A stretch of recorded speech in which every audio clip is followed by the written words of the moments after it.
Welcome to The Durst Show. Let me begin by showing you a short clip from an extremely controversial and important film by Rob Montz called Silence You. And then I'm going to interview Rob, and you will be shocked at what he found by his study of American universities today. This is Brown University, the elite Ivy League college famed for its radical student activism and wide-open curriculum that, yes, does technically allow you to major in drum circle studies. It's also my beloved alma mater. I entered Brown about a decade and a half ago, perfectly embodying that charming paradox common to newly minted adults. I'd never known less about the world, and yet somehow also never had more confidence in my opinions about it. The endless campus debates burned away a lot of the stupid stuck to my brain. But now that vital campus dialogue is being snuffed out, Brown has been overrun by this nasty, censoring species of student activism that's overtaking college campuses across the country. You need to get out! Back in the fall of 2013, former New York City Police Chief Ray Kelly was invited to give a lecture about his controversial stop and frisk policies. Protesters picketed outside, filled the lecture hall, and then they did this. Thank you, Asking tough questions is not enough.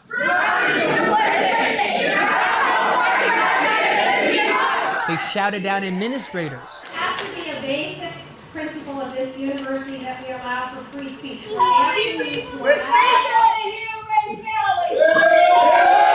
They shouted down students. Your inability to listen is quite in my voice. Racism is not for debate.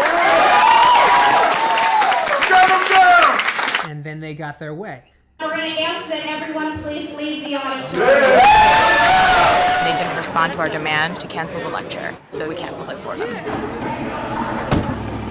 This is not the Brown that I know. This is students weaponizing victimhood to stifle debate, and things have gotten steadily worse since then. So I went back to campus to find out why.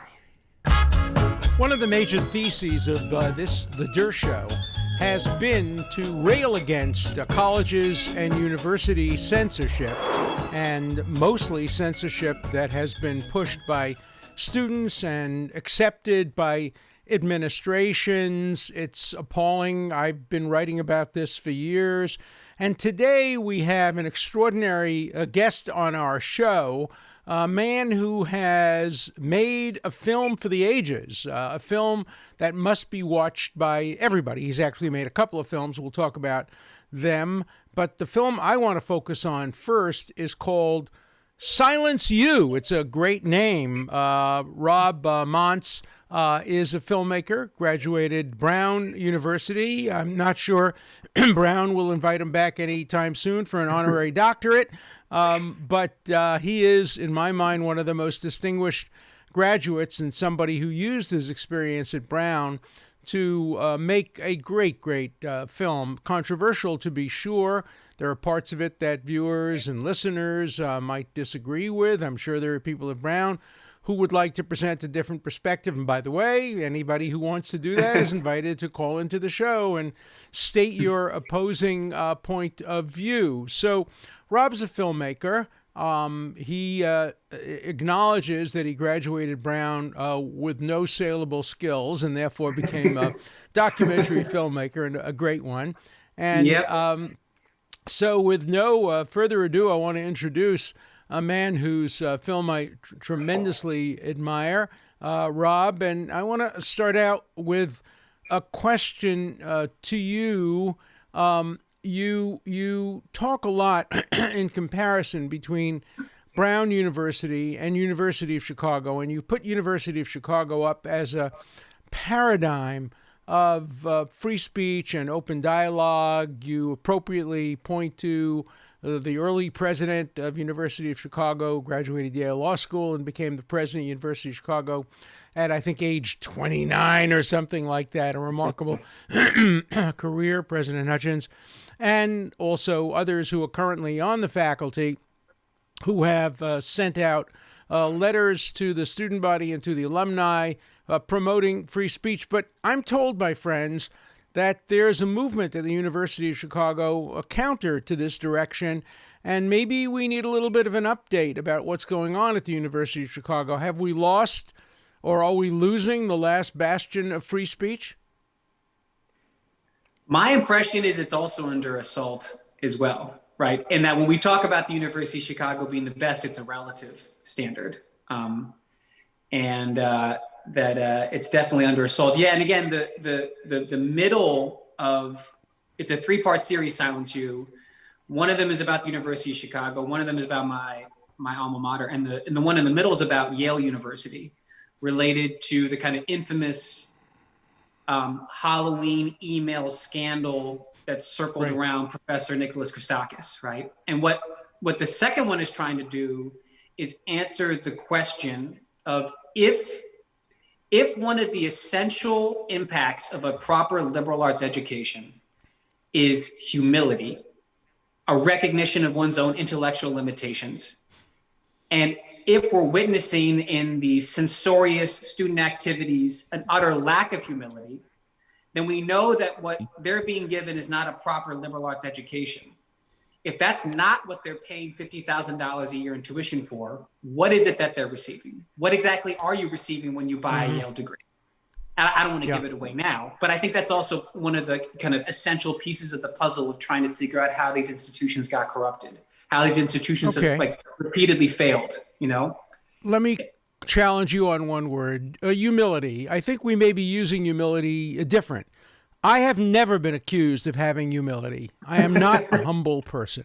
I express my views arrogantly and with great certainty, but I love debate and controversy. I don't think humility is the essence of education, but I'm not sure we disagree. It was the great learned hand, the great judge, who once said, the essence of liberty is the willingness to concede that you might be wrong.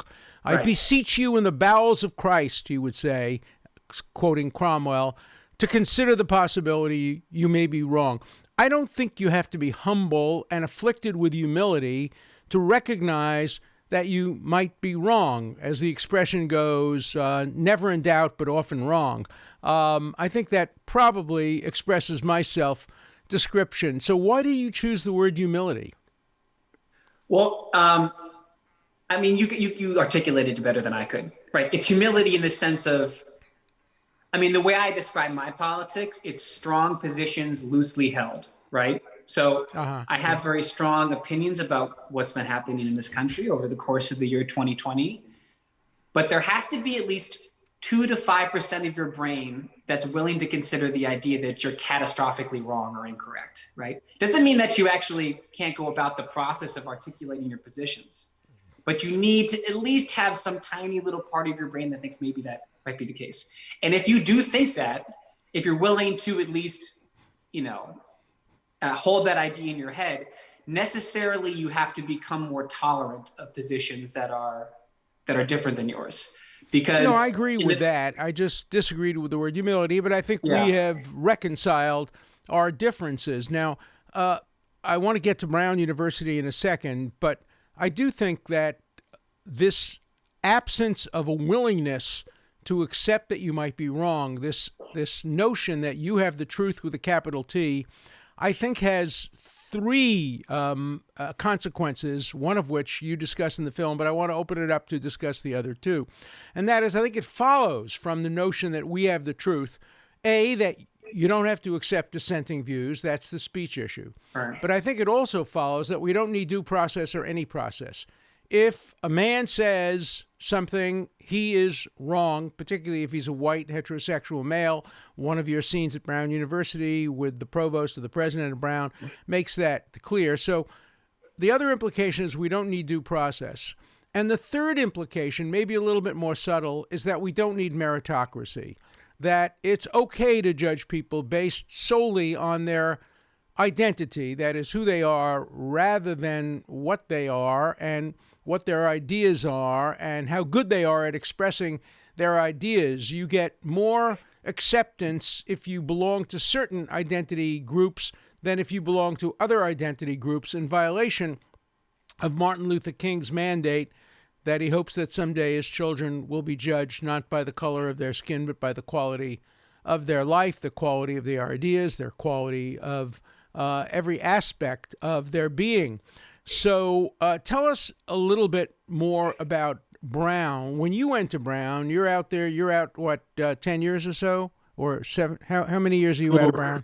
Yeah, I graduated 15 years ago. Again, yes, with precisely 0 marketable skills. No, I mean, it's funny, the meritocracy alive thing, the idea that meritocracy is a grand, cisgendered, heterosexual, white male conspiracy in the academy, when the people that are doing the best in the meritocracy are Asians and women. It's kind of a weird accusation to make about the nature of meritocracy. And the reason why I was prompted and inspired to make that doc in the first place is that when I went there in the early 2000s, I had heterodox minority positions. I was like kind of a classic, like wildly overconfident libertarian type, which are not exactly in great supply at Brown University. But I found people generally willing to tolerate my kind of obnoxious political commentary. Like there was lots of open, healthy debate. And then the animating incident that made me think that perhaps there had been something had gone wrong horribly since I left is the centerpiece opening event of Silence U, which was when the former commissioner of the New York City Police Department, Ray Kelly, got shouted down. Great man, by the way, a man who liberals love, who had done tremendous amount to reform the New York City Police Department, but who controversially did allow stop and frisk, which the Supreme Court upheld as constitutional, but which has had racist implications. But, he's exactly the kind of person you want to hear because he represents nuance, very, very good at certain things, and maybe some questionable aspects of his tenure as commissioner. Right. And I mean, the thing is for me that I always try to, so he gets shouted down. It's like, I 100% can sympathize with a 19 or 20-year-old who thinks that they found all the answers, that like the one political book they read over the summer before freshman year can contain the multitudes of the universe, and they have the one sacred truth, and how dare someone come in and criticize that one sacred truth, and maybe even be prone to sort of censorious activity, to think that like it's not even worth hearing that person. The mystery and also the real scandal is why it is that the adults that run the university bend to those adolescent outbursts. Why is it that they don't take the opportunity to push back, to insist upon maintaining the basic rules of the game when it comes to liberal discourse? Why is it that some do and some don't, right? You point to President Simmons as somebody who did. Certainly the President Hutchins and President Summers at Harvard, before he himself was canceled, did stand up for free speech. But what you're suggesting is the new generation of university leaders and administrators are following the lead of the dean at Harvard, for example, who notoriously fired a distinguished African-American House dean because of who he represented, Ron Sullivan. And the president of Harvard, who's a very good man, a very decent man, allowed it to happen by his silence. And so often it's acquiescence by silence. But tell us a little bit more about Brown and some of the other events in addition to the Ray Kelly incident. Yeah, there's just a bunch. There was a series of events in which, there's kind of a small group of hyper-political activists are able to bend the university to their will. So there was kind of a dissident feminist libertarian speaker who got invited to come to campus a year or two after the Ray Kelly incident, right? And she was actually supposed to have a debate with someone who was on the opposite side of the political spectrum. Right. This was about rape culture, right? Right. That idea that someone would come in and question one of these sacred tenets of the woke orthodoxy that, like the average sophomore at Brown is being fed, proved so psychologically devastating that was one of the original safe spaces that got set up. They ended up setting up a safe space with like puppies and Play-Doh and pillows for people to retreat to, so they wouldn't be terrorized by the wrong think of this kind Well, of the interesting libertarian thing is, of course, she's 100% right that today we do not have in our country or in our universities a rape culture. We have an anti-rape culture. There is a rape culture in some parts of the world, and her point was that it demeans women who live in a real rape culture in countries where rape is encouraged from the very top down to talk about America as a rape culture where every institution is dedicated to preventing and rape and reducing the impact of rape. You know, there's a big difference between saying there's too much rape, too much sexual assault, which is true, and accusing a country of having a rape culture. I take the same view. I wonder if you agree with this. I believe we live in the United States in an anti-racist, systematic country. And that is, we are systemically anti-racist. There are pockets of racism, and there are too many of them. But systemically, our country is anti-racist. Every institution of the government, from federal to state to universities to large corporations, is overtly anti-racist. Racism exists, to be sure, but to say that our country is systemically racist is to confuse what is going on in some pockets of our society. I would say it's the same thing about anti-Semitism. Our country is systemically against anti-Semitism. There's too much anti-Semitism. Our country is systemically against anti-gay attitudes. There's too much anti-gay attitudes. But to misuse the word systemic, we all remember when our country was systemically racist. I remember when our country was systemically anti-Semitic. When I graduated Yale Law School, only 50 some odd years ago, I was first in my class, editor-in-chief of the Yale Law Journal, and a potential Supreme Court law clerk, and I got turned down by 32 out of 32 Wall Street firms. That was systemic anti-Semitism. Today, that would never happen. We still have pockets of anti-Semitism, but systemically, we're against anti-Semitism, against racism, against sexism, against homophobia, and we have to make that clear, that systemically is different than what exists against the system. And I think your film makes that very, very clear. Well, in order to like truly, I think part of the problem also is like when you're talking about people saying the word systemic racism, you're judging that term by whether or not it maps onto the world, right? But having now lived and investigated these kind of corridors of like progressive activism for a long time, I've now realized that the reason you use a word like that is not because you're actually trying to accurately describe the world. You're trying to signal to other people that you're part of the correct, morally elevated political tribe. That's what the point is to do. And a lot of these words, a lot of the more famous people, a lot of people that have made a lot of money in the year 2020 by having best-selling books, their whole shtick is just to string together the 10 to 15 watchwords that you're supposed to regurgitate on command in order to demonstrate your moral elevation and that you're part of the correct tribe, right? And also there's just I agree with that. And let me ask you, throw out a challenge to you and tell me whether you think this is correct.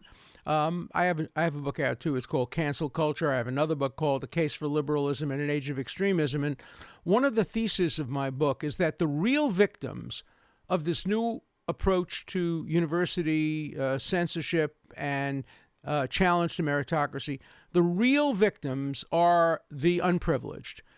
People like you admit to being privileged. You went to a fine school in California. You came from, a good background. You're privileged.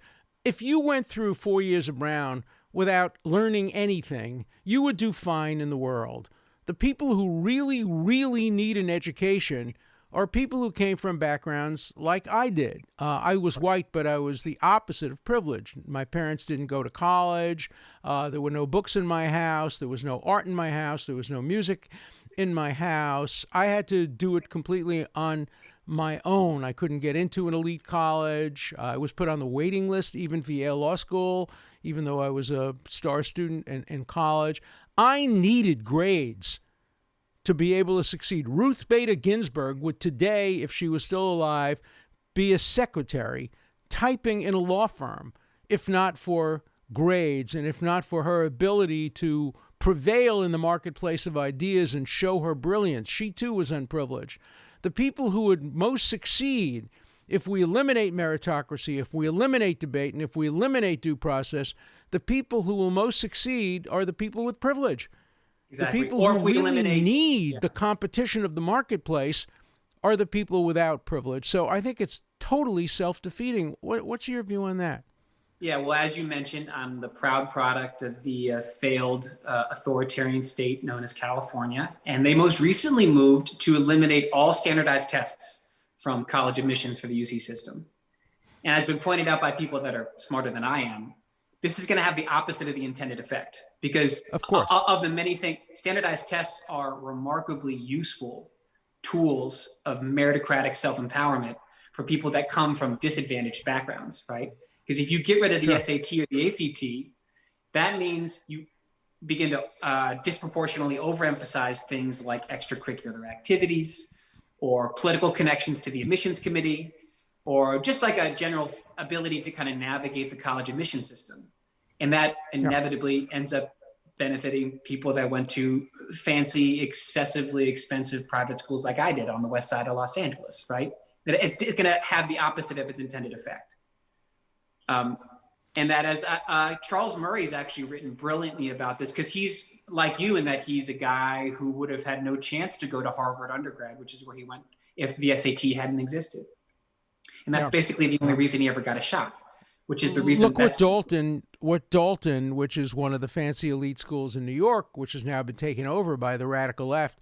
There's a proposal in Dalton that by the year 2023, all advanced courses, physics, math, advanced this, advanced that, be abolished unless it can be shown that African-American students do as well in those classes as non-African-American students. And the end result will be that the really, really able students of every background, including some who are very poor and unprivileged, will not be able to compete because they won't be able to take these advanced courses. We're going to reduce the course level to the lowest common denominator, and if any one group shows that they don't do as well, they will not have an opportunity to compete with students who go to schools that have these advanced courses. So again, the result will be exactly the opposite of what is intended, but maybe not the opposite. Maybe what people want is a whole society, not just universities, but a whole society in which people are judged by their identity rather than by the quality of their mind and the quality of their character. Right. I also am beginning to suspect that part of the reason that they want to focus on that part of the meritocratic chain is to draw attention away from the catastrophic failures of their own policies at earlier stages of the chain. Like, so we actually put out a video recently. They're trying to change the admission standards for the specialized high schools in New York City, which I'm sure you're familiar with, but like Stuyvesant of course, and Bronx Science. And the reason they're trying to change it is because there's a problematically high percentage of Asian Americans that are dominating on those tests and winning admissions to these elite schools, and an insufficient number of Black and Latino, right? So instead of having to fix the primary schools that have been exclusively run by kind of democratic monopolies in New York City, instead of doing that, they just want to, they just want to rejigger the exam in order to get the appropriate racial composition so they can move on, right? Which of course doesn't actually address the underlying problem. Like, you're not actually giving young minds the skills they're going to need to succeed in the competitive global marketplace. It's a Band-Aid solution in order, and I think sometimes it has it's explicitly in order to draw attention away from their own failures, right? I mean, this is like the story in California as well. Right, and I think the other point that you implicitly make, but I want to explicitly make it, and that is college and universities are not so important for people like you. You would have done fine if you had gone to a school at the bottom of the academic level because you're smart. In your home, you've had debates, you've read books outside of the university. The university just isn't that important to you. It was extraordinarily important to me because I had no background in any of this. And I read my first book. My first day in college, my teacher of English literature, Professor Babby Brook, I'll never forget her. She asked everybody, how many of you in the class, we're 30 in the class, how many of you in the class have read 100 novels in your high school career? And some hands went up. How many of you have read 50? How many? And my hand didn't go up. And she turned to me and said, Miss Dershowitz, why didn't your hand go up? Have you read more than 100? I said, no, I have never read a whole book in my life. I have never read a novel. I've read classic comics. I really love them, but I never read a novel. I never read a whole book from beginning to end. I had a terrible secular education, high school education. And college changed me completely and totally. It taught me how to think. It taught me how to argue. It taught me how to reason. It taught me how to reject ideas. And I think that's true today at Brooklyn College for kids of African-American background, Syrian background, Persian background, Asian background, particularly first-generation college students who really, really, really need college more than the privileged people need college. And what you have proved in Silence U is that we've abolished college. Basically, we've abolished college. Maybe if you major in physics or computer sciences, you can still get a college education, but don't try to get a college education if you major in English literature or linguistics or political science or even history in some universities, because all you're going to get is political correct slogans, and you're going to be graded on your ideology rather than on your intellectual abilities. And certainly outside of the classroom, you're not going to hear a diversity of points of view. So how do we address this? You've pointed out a major flaw, not only in American education, but in American culture. How do we change it? We can't start limiting admission to people like you and me who have a commitment to diversity. If we did that, every person would write an essay talking about how committed they are to diversity. You can't affect it through the admissions process. How do you influence it? How do you turn more colleges like Brown and Harvard and Yale into the University of Chicago circa 5-6 years ago? Oof. I'm worried that I'm not going to be able to give you anything other than a pessimistic answer. But as you were saying that, though, it prompted me to actually want to ask you something. Because of your experience in the Ivy League, which is, so when I came out with Silence U Part 1, it's a couple years ago, and the standard issue critique that I would receive about it is, okay, these kids are acting like Stalinist jackasses, but like every 20 or 21-year-old is prone to these outbursts. They will grow out of it eventually. This is unfair cherry picking of these instances. But once they go out into the job market, they're just dead wrong. And we've seen that in the year, we saw that this year in the year 2020. This is what happens when there's an influx of people that have been trained in that kind of authoritarian styles. Once they enter into and take over the elite institutions of the country, the institutions that are responsible for telling America the story about itself. What happens when those are run by people that think it's acceptable to shout down people that they disagree with? And we're getting to witness it right now. You can, in every single one of these elite institutions, whether it's big tech or it's the New York Times, we're witnessing the fruits. These young people were not domesticated. They dominated and now kind of warped these institutions to their own politics, their own political prejudices, you know?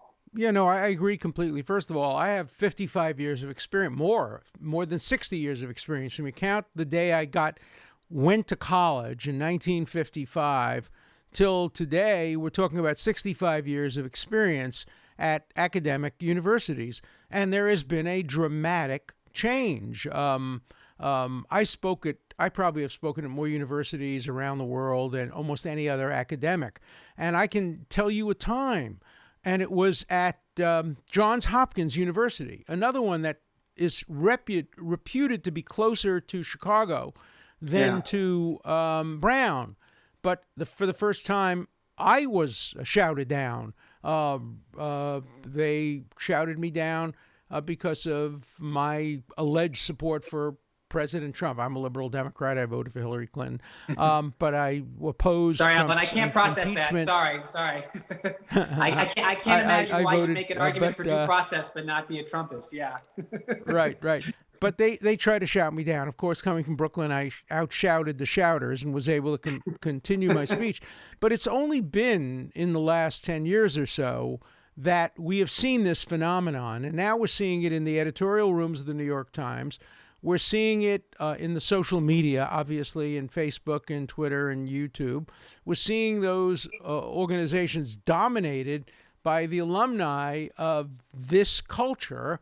And so I don't think people who are saying, well, this is just 19 and 20-year-olds. No, I think most 19, for years I used to teach a course at Harvard to freshmen, to 18-year-olds. It was called, Where Does Your Morality Come From? And I would always quote from people you quote in your film, the function of this class is not to make you uncomfortable, to make you comfortable. It's to make you as uncomfortable as possible. By the end of this class, I want you to challenge every one of your own views, every one of your parents' views, your rabbi's views, your priest's views, your minister's views, your friends' views. I want you to challenge every single concept. And if you don't challenge them, I will, and I will play the devil's advocate. Today, a professor like me, who was very successful as a teacher for 50 years, I could not engage in the Socratic method because the Socratic method required that I always be the devil's advocate. I always take positions opposite to my own positions in order to make students think through their political correctness. One year I had a relief. I didn't have to play the devil's advocate one semester because I had Ted Cruz in my class. And Ted took every negative position possible and was smarter than most of the other people in the class. And so he could express those views and I could remain a little bit more passive and allow him to take the role of debating all the students. But today, professors would be fired for taking opposing views or not allowed to teach freshmen or limited in what they can teach. And there are subtle ways in which university administrators punish professors. And one of the ways is not allowing them to teach first-year required classes. And that is well known as a sanction for being willing to express views that are not politically correct. And the argument that's made is, well, the first-year class should be a safe space. No, it shouldn't. It should be a safe space physically from making sure you're not attacked, but it should not be a safe space for your ideas. And so I think we're on the same line there. So you're really pessimistic. You don't think that, look, one of the reasons I wish I hadn't retired from Harvard, I retired when I was 75 years old, is I'd like to be back in the battlefield fighting these fights because there are too few people like us fighting overtly on university campuses today. There are some. There are too few. The ACLU is asleep at the wheel. FIRE, this other organization, is doing a pretty good job in fighting against censorship on university campuses. But you don't think it's good enough. You think in the end we're going to lose. Well, I'm not waiting for them to fix their own ways. We're building our own institutions. We're building our own channels. What does that mean? Well, that's a nice little, so I run a production company here outside of Washington, D.C., and we most recently launched our own channel with the Kanye West documentary that your producers passed along to. Oh, great. No, that I wanted to talk to you about the Kanye West documentary. Tell us a little bit about it. And yeah. We have enormous plans for next year. And we're going to make all that raw, rugged, cool, dynamic shit that would never be allowed on a university campus. And even the Kanye West documentary, I mean, it's provocative. We say some cool things. We say some things you're not supposed to say, but it also doesn't fit neat political categorization because that's boring. I'm bored with that, right? Can I say one other thing before we get to Kanye though? Sure, please. I do want to say, I'm glad your timeline matches mine in terms of how this kind of censorious ideological, when it happened, kind of over the last 10 years or so. And Jonathan Haidt has been brilliant on this. He thinks that it's not purely a political phenomenon. He thinks it's also a generational phenomenon. And that in 2015, when you see the Ray Kelly incident at Brown University, which is kind of like ground zero for all these trends, that's precisely when iGen, so the generation that's younger than me, is first entering these schools, right? And iGen, by every conceivable metric, is the most psychologically fragile and malfunctioning generation in the history of American civilization. Why right? would that be? What made them so fragile? What made them into snowflakes? And again, and John does a really good job of dipping into this, so it doesn't sound like, it's not amateur hour psychology. He thinks it's in part because of micromanaging helicopter parenting, in which if you do feel bad, a divine figure from the outside will come in and make sure that you feel better. You're back in a warm cocoon of affirmation. And he also pins a lot of it on the advent of the smartphone, and that, I don't want to sound too crusty right now, but I'm about to move my family to a farm outside of Richmond. So I'm living it, which is a lot of 12 and 13-year-olds who should have been out in nature, interacting and having adventures with other human beings and learning how to navigate conflict with their peers, just spent all day fiendishly trying to accumulate Instagram likes on their smartphone. Well, it's interesting. There's a little bit of data, cross-cultural data, that might support that. In Israel, a country that I know very well, kids don't start college at 18. They go to the Army at 18, right out of high school. They spend 2 years in the Army interacting with people. 90% of the people in the Israeli Army are not involved in armed conflict, or they are doing intelligence, they're doing community service, they're doing other things, but they're out in the real world for 2 years. And they start university at age 20 or 21. And there's an enormous difference, a much higher level of maturity. I saw it at Harvard when we accepted lots of students from Israel because they're such a good educational system. And so among the 18-year-olds in my freshman seminar would be a 21-year-old who'd served 2 years in the Israeli military, or kids from other cultures who were a little older. And they were not as afflicted by that, what you call Gen I or whatever, situation. But how do we deal with that? Is that a fix, possibly starting college a little older, a little later, making people do a year outside before they enroll in college? I know the Harvard Business School doesn't generally take people right out of college. They want you to get a couple of years of experience and then come to the school, and you can benefit best from it. Do you think that's a fix? I think so. But I wonder how radical I want to get on the Alan Dershowitz show when it comes to how I want to reimagine formal institutional education. As radical as you want. Yeah. It's just, I speak from a very particular perspective, which is one of a privileged kind of upper middle class, upper class. I went to fancy ass private schools in West Los Angeles since I was 3, right? So I know those people. I know a lot of people that were in your class at Harvard Law School. I know people that have excelled at the meritocracy. And a lot of these problems are that they only know how to thrive in very specific academic settings, and they have very little experience overcoming challenges that are outside of those formal academic settings. And I think that leads to a whole host of social and psychological pathologies. But you need to get people, I do think a lot of this could be solved by just getting people out of the classroom and getting their asses kicked in the private market for a little bit, so they can sort of, they get a little taste of things outside of these academic corners.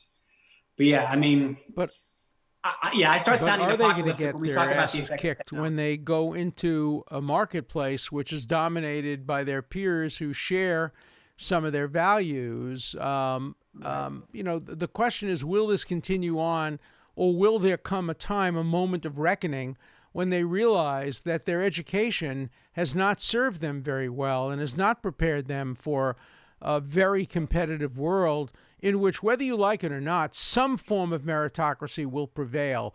If you're a hedge fund operator, your identity politics is not going to prevent your clients from losing fortunes of money if you're not good at it. If you're a doctor, if you're a surgeon and start losing patients on the operating table, your identity politics is not going to help you. There are certain areas of life where the real competition kicks in, and the quality of your education and background, I mean education in the broadest sense of the word, will influence how well you do in your job. Let's just give you a few more minutes because we're coming to the end to tell us about your new channel and your new film. This is Good Kid Productions. And so the documentary, which came out before the election, amounts to an investigation of Kanye West's run for president, right? And I think the average person, perhaps even you, tend to have a very particular idea about Kanye, that he's just off his meds lunatic, he's an incorrigible narcissist, and his run for president, and also sort of his dalliances with the Trump White House, are just a silly sideshow, right? That's wrong. It's dead wrong. And when we're talking about a lot of these trends that have begun to hurt this country and smother this country and smother debate, particularly kind of operationalizing of radical kind of wokist politics in elite institutions of opinion, I think that Kanye is the perfect agent to kind of shatter and break that ideological suffocation, that he's the perfect agent of reckoning to kind of combat a lot of these pernicious trends that you and I are both trying to fight against. I mean, I don't want to give too much away. I want people to watch the doc. We'll all watch the film. I've seen part of it. It looks very provocative and very interesting. And the one thing that's clear is that you can't catalog him. You can't pigeonhole him into any of the usual categories. And by the way, I think that's the highest praise you can give people. I think both of us fall into that category, right. And I think your film suggests that Kanye West does too.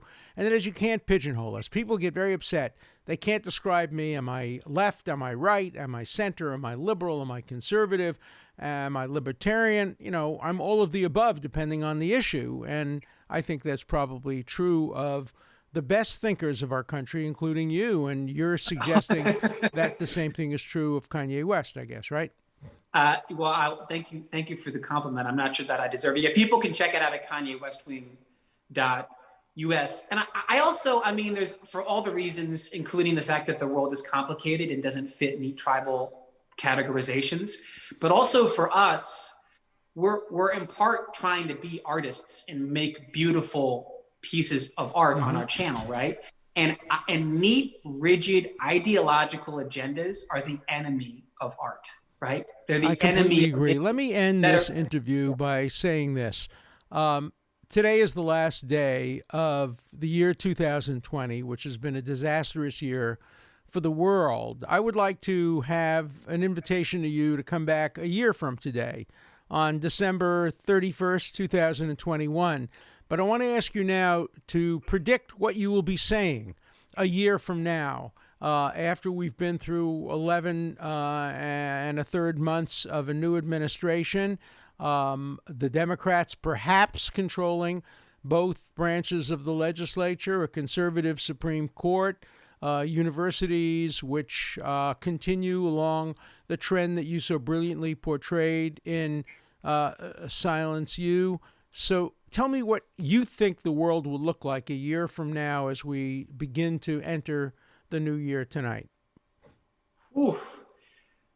Yeah, I mean, I don't think that I have an optimistic answer. I mean, as I told you, I'm about to move to a farm outside of Richmond. So I might have a couple hot tips about like how to maintain livestock.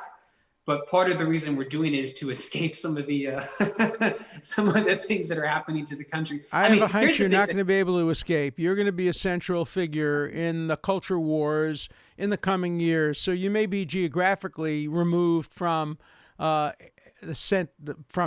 cities, but you will not be intellectually removed. So that's a cop out. Moving out to the farm. Well, I mean, tell us what you think it's going to look like. Yeah, I actually do think that it will not be quite as bad as we think. And this is actually why I wonder if you disagree with me, that I think that these are very corrosive and suffocating intellectual trends. But I do assume that the pressure will reduce by between 10 to 20% once Trump is no longer in the White House, that some part of it was kind of an obscene and grotesque reaction to who these people got convinced was like the coming Mussolini. So I guess my prediction more is that I think it won't be quite as bad as you think it will be in a year, even if it is bad. Like I wonder. So let me put you this direct question. Do you think these extremists on campus who have to have a target to fight against will find a target in the Biden administration? Because the Biden administration, I predict, will be far too centrist for the tastes of many of these students. It will not be a radical administration. And will these students actually have more frustration with the Biden administration than they had with the Trump administration? That was an easy target. Right. But the other thing, though, is for particularly people that are so obsessively focused on identity politics, they are easily bought off with cheap identity politics theatrics, right? Like, I think about that as best embodied in the incoming administration's vice president, right? Where Kamala Harris did exactly what she needed to do by just being the right combination of chromosomes. It doesn't actually matter what she has accomplished. It doesn't really matter what she intends to accomplish. She just fits the right demographic profile, and you satiate people, at least for this election cycle. And she's a particularly. But aren't you stereotyping her? Isn't it possible that, notwithstanding the fact that she fits all the identity politic checklists, that she's very, very good, that she is very accomplished, and that she will be a great vice president and perhaps a great president? Aren't you guilty of stereotyping just because she checks off 3 of the most important checklists? I'm not I'm saying that she ran away from all of her concrete accomplishments on the campaign, right? It's like her record as Attorney General of California, I find quite admirable. It fits pretty nicely with my politics, right? It's kind of like an old-fashioned, crusty, conservative law and order type stuff. But the second that she was asked about it and asked to defend that record, she just kind of ran away from it and just wants to talk about kind of structural racism. Well, let's see what she does as vice president. There are 2 kinds of vice presidents: those that are just silent and wait to be told what to do, and then there are the more proactive vice presidents. I suspect she will be a more proactive vice president, in part because Joe Biden's a low-key kind of guy. I've known him for many years, and he's a guy who just gets along with everybody, and I think he will get along with everybody, and I think she has more of an ideology. So it would be interesting to see how she performs as vice president, whether she's more like the attorney general that you admire or more like the campaigner who you understandably had some criticisms of. Well, I just want to thank you. This is a great way to end the year. If we had ended the year on a note of false optimism, I'd be upset and concerned because, as I tell my viewers and listeners, I'm not a cheerleader. I'm more like the doctor who reads the CAT scan and the X-ray and tries to tell you the truth and doesn't puff. And I think that you have ended the year for the Der Show very appropriately with a kind of cautious pessimism that may have some elements of optimism. I wish you luck on your career as a farmer. I'm going to make a prediction.